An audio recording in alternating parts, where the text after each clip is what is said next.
G'day and welcome to this week's video. This week we're going to check out self-managed super funds and consider whether they are suitable for all investors. Now, if you've subscribed to our channel in the past, thank you very much for supporting us, and if you haven't, please hit the subscribe button to make sure you get notifications by hitting the little bell icon beside the subscribe button, and you'll get notification of a new video. And down below in the description area there's heaps of free educational resources to help improve your financial knowledge. So, are they suitable for all investors? In short, no, they're not. Now, while they provide heaps of flexibility in terms of the way that people invest, they come with a huge amount of responsibility. And in short, I really try to explain to people it's like running a small business. There's lots of things that you've got to watch, maintain, and make sure records are being kept perfectly, ready for your accountant and also your auditor to make sure everything is up to date and within the laws of superannuation. So as trustees, they are fully responsible for the running of the fund, and there are many rules, and these are quite complex rules that all accountants and financial advisors that specialise in this area are always still learning because they change so often. There's one important part to know that self-managed super funds do not receive the same level of compensation that public offer funds such as a retail or industry fund.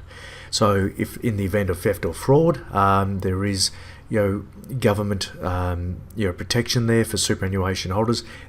Self-managed super funds do not get the same as these other areas of the super fund industry.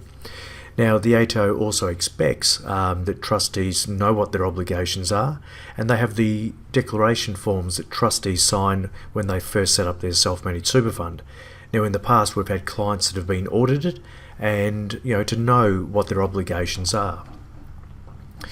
So, what are the key considerations? Well, I think the amount of money is a start. You need to know that probably $500,000 plus growing, so $500,000 in a fund, and that will grow in over the next 5 to 10 years.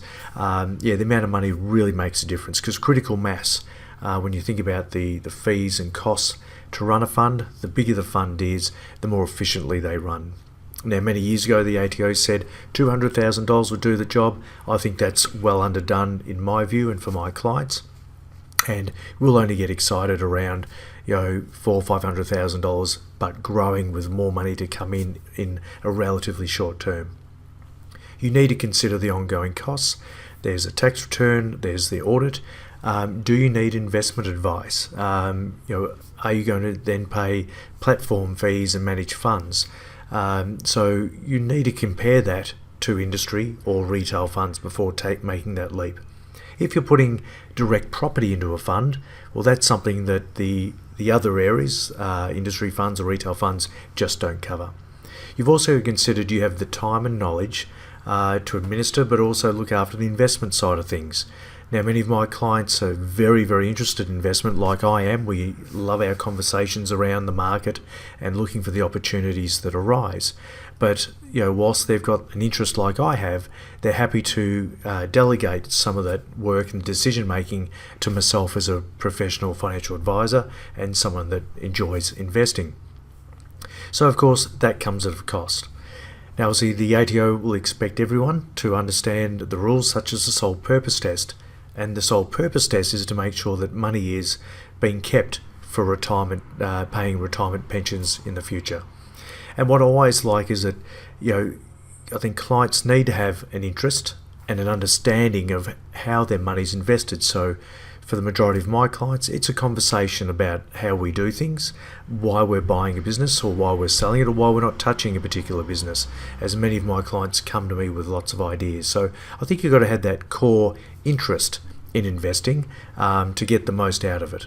Now, there are plenty of other retail and industry fund options that give a lot more flexibility than they've done in the past, so they're alternatives. So it doesn't always have to be a self-managed super fund. So thank you for listening. Give us a thumbs up if you like. Check out the free resources down below, and we'll catch you next week. Thanks for listening.